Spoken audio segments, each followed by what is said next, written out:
grabe ang stress din na inabot natin dito bago natin ma-achieve itong bahay nito. Welcome to our house. Welcome to our home. This is our home. Yes po mga amigo. Magandang araw po sa inyo lahat mga kababayan ko. Nandito po tayo sa ating bahay na pinapagawa na kung saan papakita ko po yung mga natapos. At syempre, okay na yun. Nakita mo na Michael yung switch? Nakita mo na yung switch? Ay, ito pala. Okay na? Lang ilaw. 1, 2, 3, 5 pa ka lang kulang ko. Inuwa ko muna rin para matesting. Ay, asan nga pala yung dalawan dito? Sabi ko na, akala ko na, ikabit mo na sa bahay mo na naman eh. Wait, kako nawawala yung dalawang ilaw dito. Pupuntahan ko na nga yung asawa mo, si Josie, yung pinsan ko eh. Dito akong, sabi ko, ayun, isa gabi maganda. Basta bibili ko 5 nito. Ito lang isa. Baawang ko sa'yo. Ilang umilaw? Baawang ko. Ayan na. Ayan, umilaw naman. Yung isa hindi umilaw. Ay, hindi pa to. Sa gitna, wala pa ngayon naman nandiyan sa gitna. Hindi yun, kasama yun. Bibili ko 5 ilaw mamaya, 5 ilaw na lang kulang. Ito, lagyan mo na itong cob. Wala kayo pang tusok. Ano mo naman tusok? Ano kasi mo pahinang ka kay Jay? Abay, parang hinang nasa school. Naligaw yun. Okay lang. Ay, hindi. Yung pala kasabi niya, yung dilaw na yun. Yung Saan? dilaw din yung makikita mo lang eh. Saan? Okay lang. Hayaan mo na. 5. May dilaw dito, may puti. Hindi, rin puti yan. Sa gabay. Oo nga, okay na yan. Tapos yan yung magkakasabay, 5 na yan. Sa diretso. Basta maaandar lahat na. Siguro baka Kasi balik mo na yung ilaw din eh. babalik ko na. Oo, balik mo na dito. Tapos wala na kasi kami mabili na switch. Ang nabili namin na switch, ayan iba na kulay. Wala eh. Bagay naman. Bagay naman din nga. Kaya lang wala tayong codes kasi yung switch natin nga. Ano? Kinuha ka nasa agdan. Sabi mo, ayaw mo lang bumili. Oo. Isang ilalagay din na siya. Ang sagdan yung malaki? Oo. Oo, yun na lang. Tapos yung nasa sagdan, malit na lang. Mali. Dilaw. Okay lang yun. Importante meron. Para hindi na ako bumili. Kasi sa dami ko na bining ilaw, gusto ko nang lumuba eh. Sabi ko, ayoko na bumili ng ilaw. So, eto pa mga amigo, hindi pa kasi ito tapos kasi marami pa. Kailangan talaga ng deep cleaning. Etong lamesa, hindi po talaga dyan yan. So, for the meantime, dyan muna, wala kaming lamesa. Oo, upuan, wala pa din. Nagtitingin ako ng lamesa, sobrang mahal po ng lamesa mga amigo. Nagtingin ako 200,000. Sabi ko, ayoko ng 200,000, hindi ko kaya yon. Yun na tayo sa below 50,000. Tapos, ito pa pakikita ko sa inyo mga amigo, mga natapos na. Ayan na po, ayan. Ito sinasabi nila bakit daw magkadikit to. Wala po kaming choice, hindi ko alam kung saan lalagay talaga yan. Yung ginawa kasi dati, ayoko na magbagbag. Tama lang yan mga amigo kasi maglalagay po tayo ng closure dito. Maglalagay tayo ng closure dito ng salamin. So ito liguan dito ang anuhan. Upuan. So importante po maganda po yung ating yan. Mamaya aayusin natin lahat yan. Lilinisin uli. Tapos ayan po sa may room naman ni Kuya Belgium. Gusto ko lang ganyan, ganyan lang.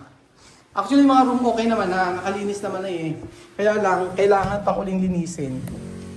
Ayan. Okay na yan eh. May bawat may mga sa bawat kwarto. May nakaganyan na siya. Okay na yung mga kwarto. So, dito sa part na to, cabinet na lang kulang. Pero, tsaka yung mga silicone. Wala pa Hindi pa nalagyan ng silicone eh. Ayan. Gusto ko lagyan pa ng silicone to. And then, cabinet, mga amigo. Para sa akin yung cabinet kasi, dito, gusto kong bumili na lang siguro ng cabinet para sa ibang mga rooms.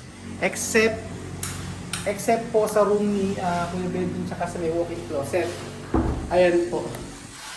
So, anong pwedeng ilagay dito mga amigo na accent? Like dito?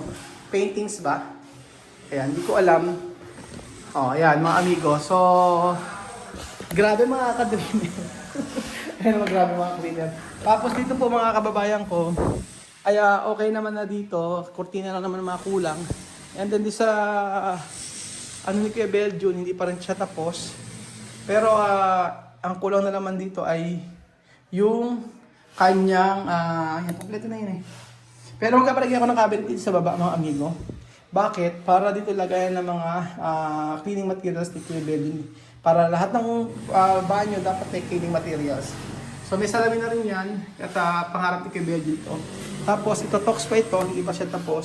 Para po dito. Ayan. Para malagyan ng kanyang mga kung anong gusto niya ilagay. Toothbrush, ganyan. So, ganda. Gusto ko yung naging kwarto, naging CR ni Kuya Belgium. So, nakadali kami. Nakadali! ng magandang brand ng ano. Mura namin nabili, almost 50% na higit kasi nagsarado yung All Home sa Kabalutuan. Binili ko na agad. Yun po. And then, eto pa mga amigo, yung pakikita ko sa inyo na maganda. Kasi nasabi ko sa inyo. Oo, na sa CR dito. Para mayroon po kayong idea. Ayan. Yung iba hindi sila nagagandahan pero okay lang. Agaya sa mga sopa natin hindi sila nagagandahan. Pag nagkaroon ng center table yan mga amigo, maganda yan. So nag-iisip tayo ng magandang center table na pwede rito. I think bukas pupunta kami sa Tarlac, sa Mamandaue. Titingin kami doon. Tapos, ito gusto ko to mga amigo.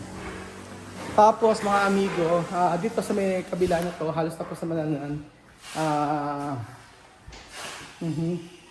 pakita ko sa inyo mga amigo dyan. So meron na din dito, yung washing machine mamaya kukunin ko, lalagay ko dyan. Hindi pa na ikakabit pala. O ayan. Ang kailangan kong bilhin ay floor drain. Floor drain na lang. Teka, floor drain. Tsaka, ayan. Ito for the meantime, dito ako muna nalagay ito, yung console. Tapos po, wala ka naman gagawin halos. Yung mga accessories na lang na ilalagay. And then, yung cortina po ay pinakat ko na. Sabi ko, gawin na niya. At nakakatuwa kasi. Dahil, ano talaga? Ang ganda ng pan yan. Gusto ko yung ganito. Ayan. Ayan.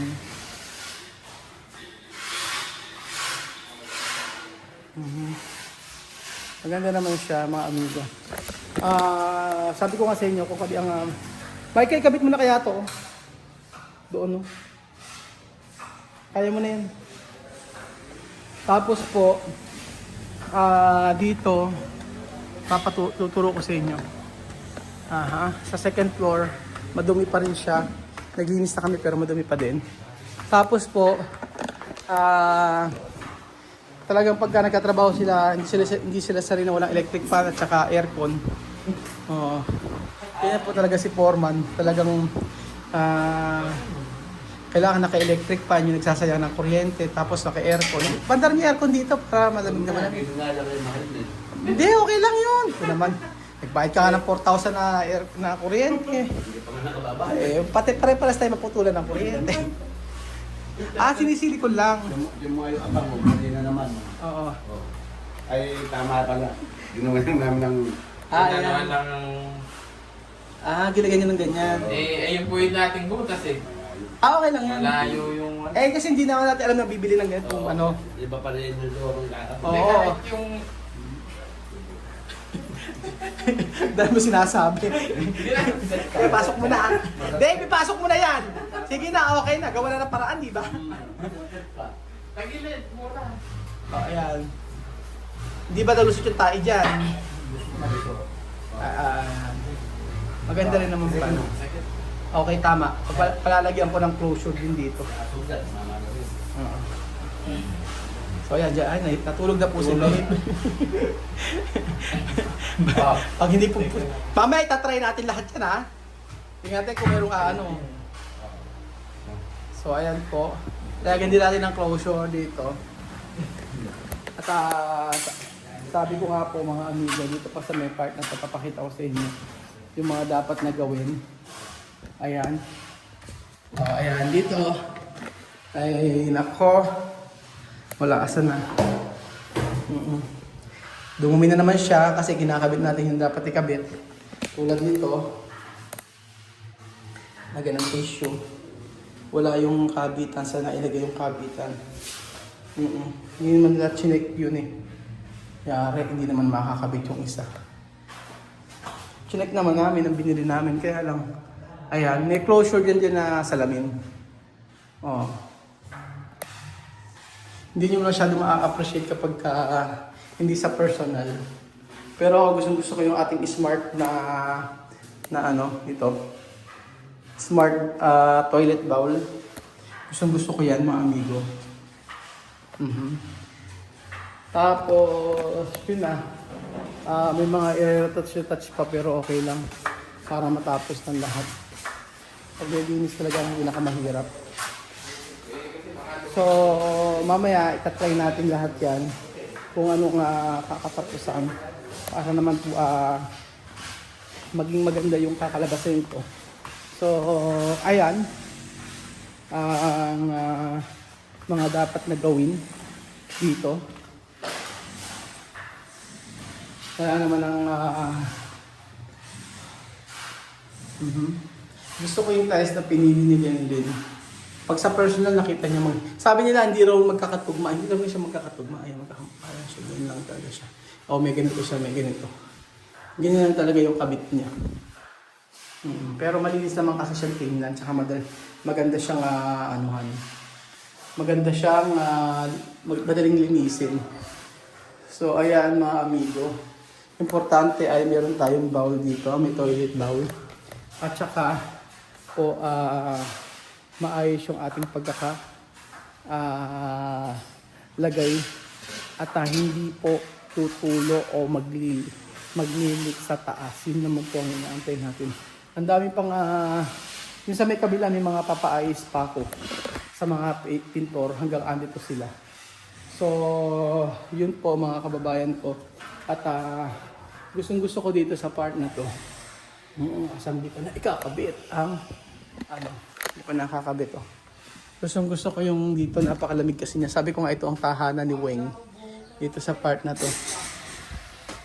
Ayan, may mga inaayos-ayos pa naman. Pero sa paglilinis hindi kakayanin talaga. Ayan.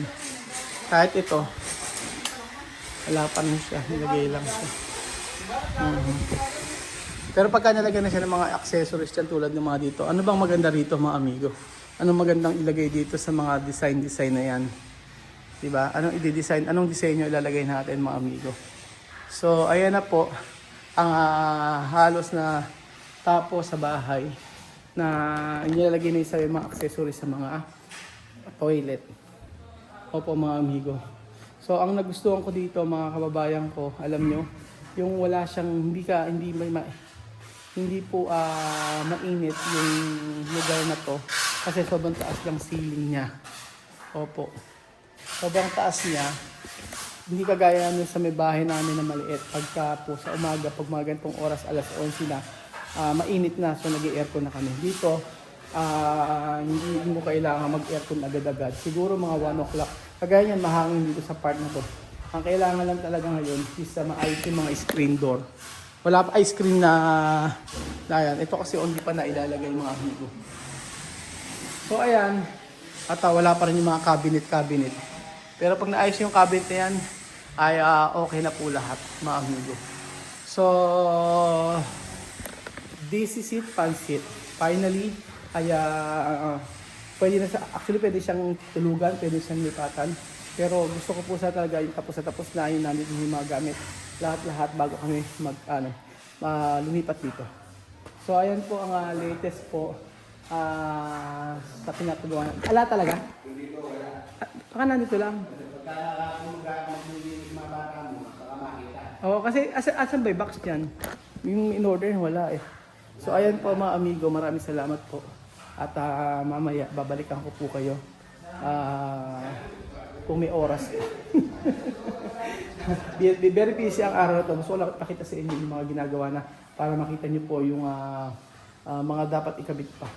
So thank you so much po mga guys. mga amigo. At God bless po. Ang ganda. Ganda lang ng kitchen. Kahit ganyan lang siya, makita nyo po. Na napaka-aesthetic. Tapos pala excited ako na matapos talaga ito para naman kasi ngayon syempre meron ka mapaglilibangan pag ganyan kasi meron ka mapaglilibangan ang ganda po talaga na yung yung oras mo na uubos sa ganito sa pag-aayos ng bahay, sa paglilinis, pagbili ng ganoon. So, nairaos po natin mga amigo. Sobrang thankful ako dahil natapos yung bahay na pag ganun-ganun lamang. Sabi ko nga dati mali kasi yung yung sa estimate kasi syempre iba. Tapos yung sa totoo, yun pala ang realidad ng pagpapagawa ng bahay. Pag sinabi mong ganoon, tapos nagpa-add ka ng ganito, bumili ka ng ganyang ilaw, ganyan, isa ilaw pa lang, grabe na ang presyo, hindi masusunod talaga. So, pag sinabi halimbawa, nagpagawa ka ng bahay, kunyari worth 10M, iyan dami yung 20M mo. Ganun mga amigo. Kasi syempre pagka nagpagawa ng bahay, sasabihin mo, ay okay na yung ganyang materialis. Tapos pagkayari, ang ending, yung mga lalo na sa mga finishing, ending, hindi ka makukontento, gusto mo na mas maganda. So, yun. Tapos sasabihin mo, gusto mo ng ganito. Tapos hindi pala bagay. Gusto mo ilipat na lang sa iba, ganun. Basta, yung sa budget mo, open, parang open. Kunyari, for example, worth 20 million na bahay. Ang open yung mga materials na gagamitin mo ng mga high-end talaga. So, doon talaga, mga matindi. Like, for example, sa ilaw lang, sa chandelier lang, haabot halos na 100,000 mahigit. Diba? Tapos, halimbawa, yung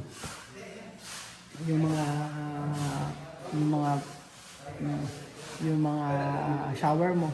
Tapos aabot halimbawa halagang 20,000, 15,000, o diba, dun pa lang.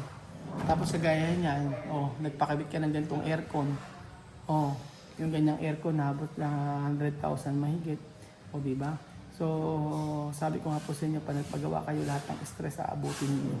Lalo-lalo na kung sa pagbili ng materialis pa lang. Stress dahil minsan, palimbawa, bumili ng 30 na ilaw, kulang pa pala ng 10. Minsan hindi nabibilang. O basta maraming mga conflict sa pagpapagawa ng bahay. Kaya nga sabi ko, nakikita niyo nag-vlog ako ganyan, masaya. Pero sometimes meron ding stress doon. Kagaya bumili naman ako ng pinturang 3, balde. O di syempre, bukod sa gagastos ka doon, yung effort mo sa pagbili. Ganun po mga amigo. So, grabe ang stress din na inabot natin dito bago natin ma-achieve itong bahay nito. Pero worth it naman mga amigo. So, ayun po, thank you so much at God bless. Ang dami pong kwento. Stress ang inabot sa bahay na to, pero worth it naman, di ba? Dahil na sunod yung gusto natin. So, kung ako nakapagpagawa, makapagpagawa rin kayo. Pray lang po mga amigo. At syempre magtrabaho tayo. Salamat po at God bless.